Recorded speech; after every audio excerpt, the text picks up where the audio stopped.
Hello, and welcome to an introduction to operational excellence. My name is Andrew Visser, and I will be taking you through our workshop today.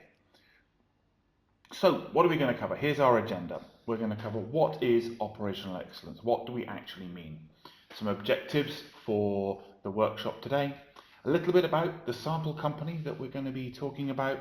We'll go through the process of how to improve your operations, and then there's a summary at the end, and we'll take some questions. So, what is operational excellence? What do we actually mean? I define it as finding the optimal way of getting stuff done. It's how you go about doing it. Now, any way you do it has got to be the 5 things you can see there. It has to be effective. You've got to be able to actually achieve something. It's got to be suitable. It's got to work with all of the restrictions and the issues that you have within your own organization. It has to be repeatable, something that you can do again and again and again. Everyone has to understand it, not just you, but all of your stakeholders and everyone involved. And it has to be scalable. It's got to be able to grow. Now, it may not grow infinitely, but it will certainly be done. And all of this is done using processes, whether you realize it or not. There's always a process, even if it's not documented, even if it's kept in somebody's head. However informal it is, there is almost always a process for getting everything done within your organization. My objectives for today are that you will be able to identify what causes operational issues, some of the signs, some of the issues that stand out, understand how they can impact your business, what the effect of that on your company and your team may be. Know how to do a quick analysis of a process or a workflow. We're going to keep things simple. We haven't got a long time today.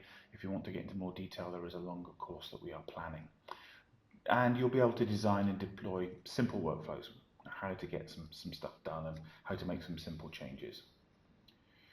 So to do that, the easiest way is to talk about a somewhat real example. So we're going to use a fictional company, Piccolo Rico Games, and we're going to go through some of the problems that they've got and how it goes and what's happening for them. Now, this is all based on a real company that I did work for, but all the names, all the details, everything has been changed to protect both the innocent and the guilty, and you will not be able to figure this out, but it is based on a company that I actually did some work for. So we're going to start with Dave, who's our CEO. He has some concerns about what's going on, about things that aren't going quite well. As you can see, deadlines are just going whoosh, nothing's happening. Marketing campaigns are not really effective. Complaints about customer service, yeah, you never really want that, do you? Nobody's up to date. People are missing information. Things aren't quite right. Things are getting tense between the teams. People are getting snappy, and it's not good. There's a poor atmosphere in the office and within the teams. And there's a lot of routine tasks needing to be done that, shouldn't really be there.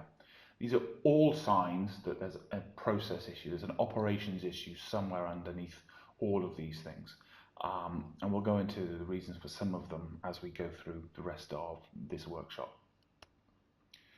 So the first thing we're going to do is an operations review. Dave wants us to have a look at what's going on right now, what's working, what's not working, what might need to be changed, what we can live with, report all of that back to himself and the rest of the executive, and then look to find ways to improve the operational models and the processes where they're needed, where there needs to be change, what can we do, how can we do it, all of that.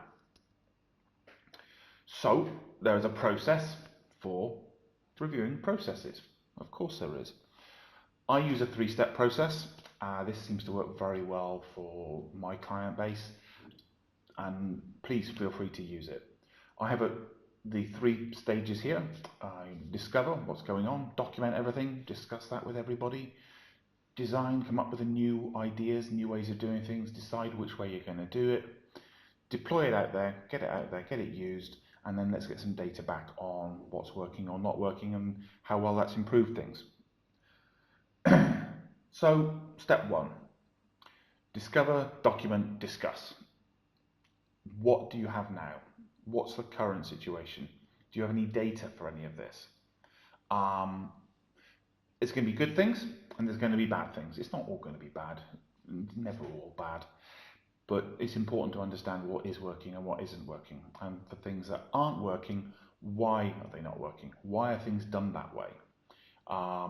This is really important because there could be very good reasons why things are done in a non-optimal way, particularly if you're in a regulated industry. If you have to do things a certain way for the regulators, then you're going to have to do it that way, whether it's efficient or not. But keep asking questions, keep digging down. You'll very rarely get the correct answer or the actual answer the first time you ask, why do you do it this way?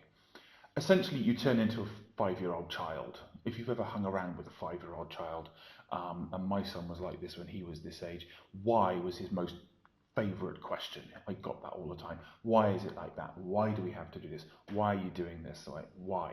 Keep going.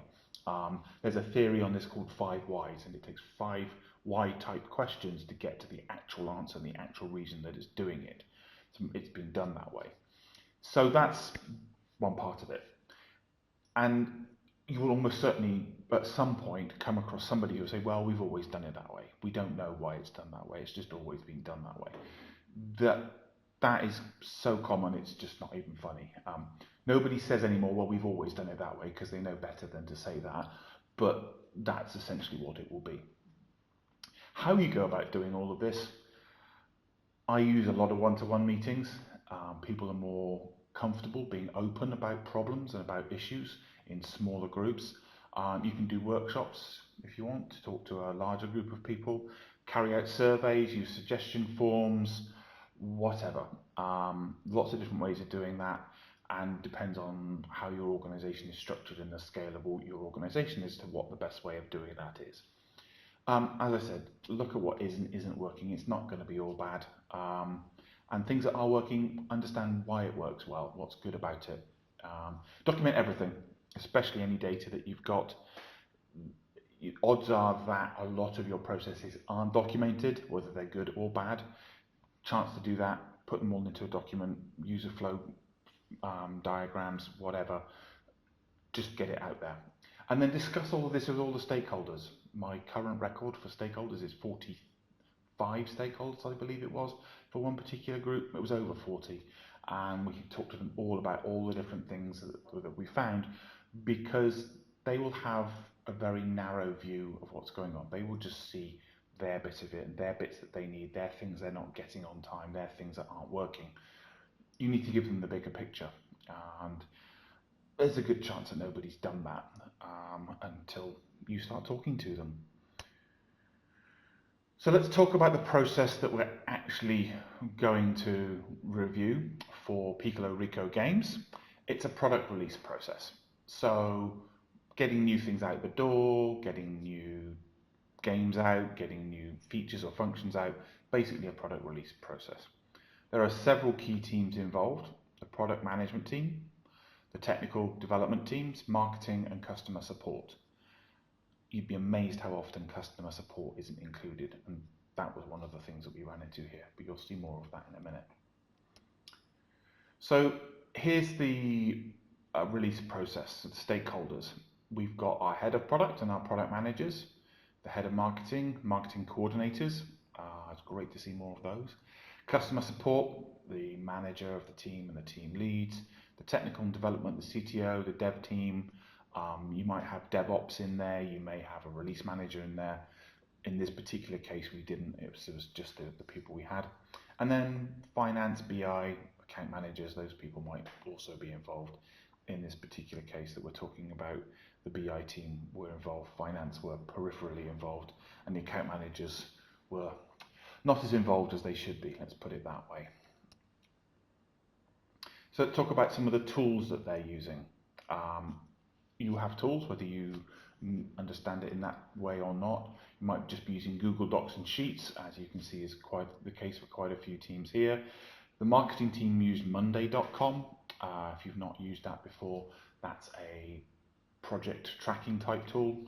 It's very good for keeping track of tasks for your team, quite good for that. Customer support used Zendesk. I'm sure most of you have come across that at different times. The tech and dev teams had Jira, and then other things were going on. BI had their own tools. I think it was Trello and it was Tableau in their case, and a lot of Slack, a huge amount of Slack used. Well, I have various opinions on that.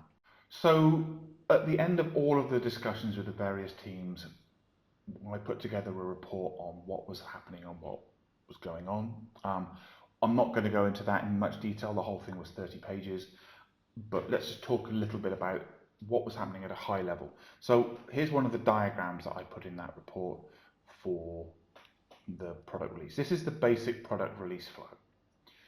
So a feature is approved by the product team, as you can see on that diagram. The spec then goes to the marketing team and the dev team. Dev team do their stuff, sending in progress reports on a weekly basis to the product team, and eventually it's done and it releases is done. As you can see, in parallel, the marketing team would create a campaign, they'd create a campaign plan and marketing materials, and then that would all be ready. Now, I think it's fairly clear when you look at this, you can start to see where some of the disconnects were and where some of the problems were. There was no formal communication system between the product team to the marketing team to say this feature has been completed or this feature has changed and this has gone out.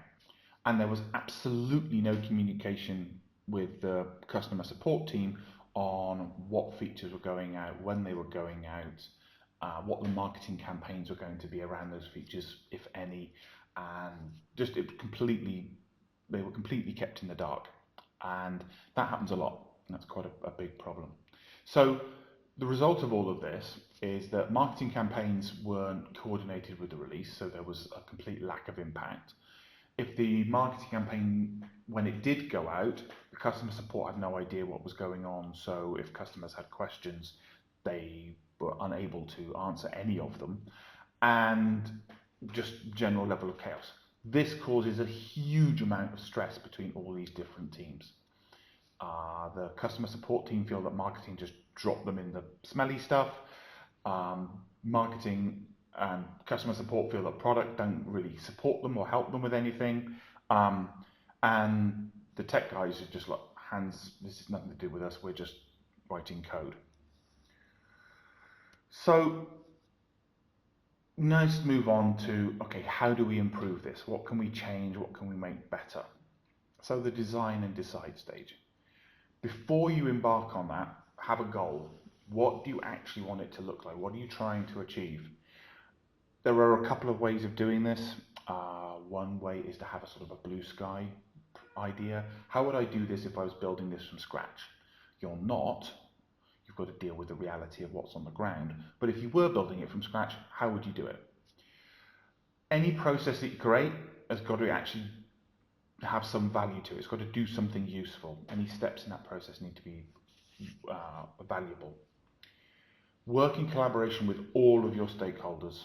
It doesn't matter how many you've got, how much effort that is, and the more you've got, the difficulty of doing that goes up exponentially. You double the number of stakeholders, you at least quadruple the complexity of dealing with this stuff, if not more so. You do not have to replace anything. It's great to have a blue sky plan, but you don't necessarily have to replace everything. And less change means you can get more value from the change faster. It also reduces the resistance to that change. If all you're doing is reusing some tools that they have already that people are familiar with and comfortable with, you're going to get a lot less pushback. This can be really important because, as we know, everybody loves change, and you just need to find ways of making that simpler and easier and for people to take on. And it has to be just enough process to get the job done.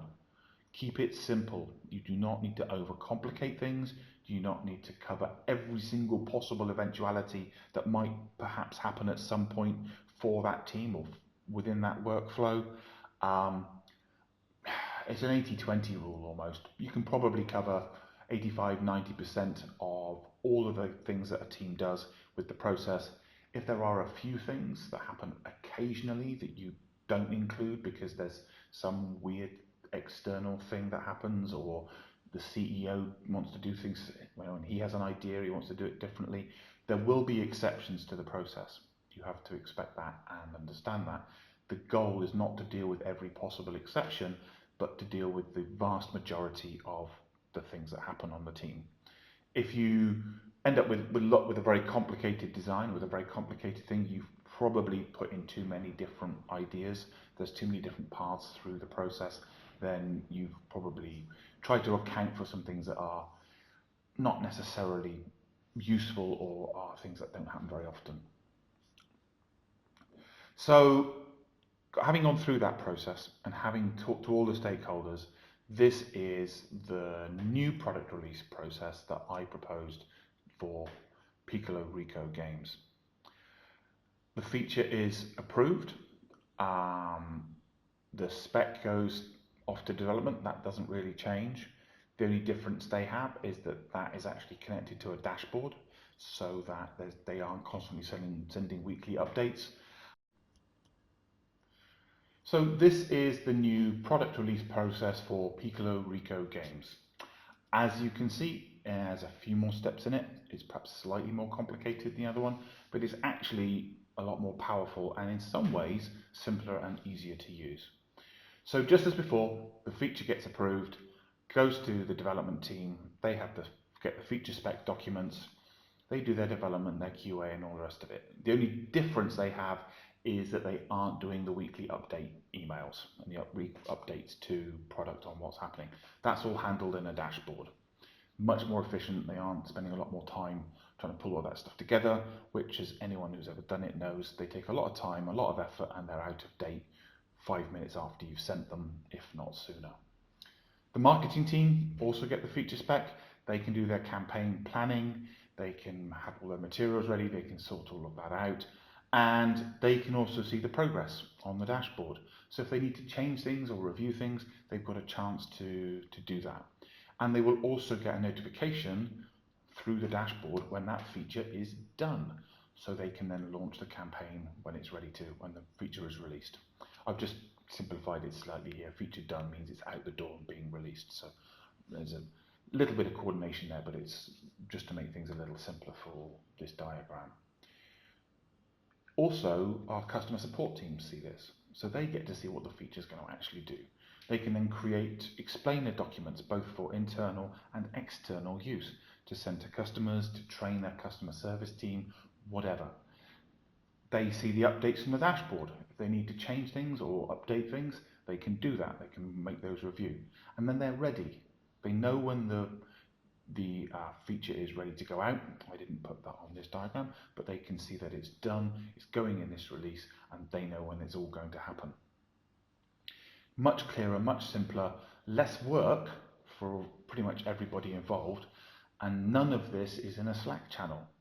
If you've ever used a Slack channel, particularly a busy Slack channel, it is very easy to miss updates and details and things that are happening. None of this is done in Slack. It's all done with dashboards that are part of the existing toolset that the company already had. So what is that toolset? What are we doing now? What are the new tools? Well, we've got our product team are using Jira and Confluence. People have differing opinions on Confluence, I accept that, but if you've already taken the Atlassian stack, you might as well use it. Marketing, still using Monday.com for their planning. They've got their Confluence, they use Canva for some of the artistic work, and they can see it. Confluence is a great place to put dashboards. You can actually do it quite easily, particularly if everybody on the product team is using and the technical teams are using Jira. Customer support have access to the same Confluence dashboard. They're now using Monday to do their planning. They're still using Zendesk for their customer service management on an interaction basis, but same tools, just added something a little different to them. And tech and dev keep using Jira. They love Jira. Why not? There's no reason to change that. So, third step, deployment and data. You need to plan the implementation. Do you need new tools? Do you have the right people involved? Do all those people have the skills they need? When's it going to happen? What's the time frame for all of this?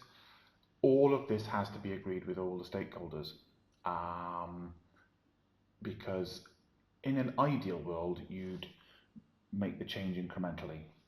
However, in the real world, that's nowhere near as possible as often as I would like. Quite often, very often, you are doing a big bang approach. It's all out there, all on one day. The old system dies and the new system starts. That increases your risk, but unfortunately, that's often the only way it can get done. So once you're doing that, keep communicating, keep on talking to people, find new ways of telling them, send them emails, put posters up. I once saw a company do it where they had t-shirts made up just about this. They were implementing a new Jira system for part of their internal support, and the t-shirts just said, "What's the Jira number?" Just to remind people, lots of reminders. If you think you're doing too much, you've probably done it about right.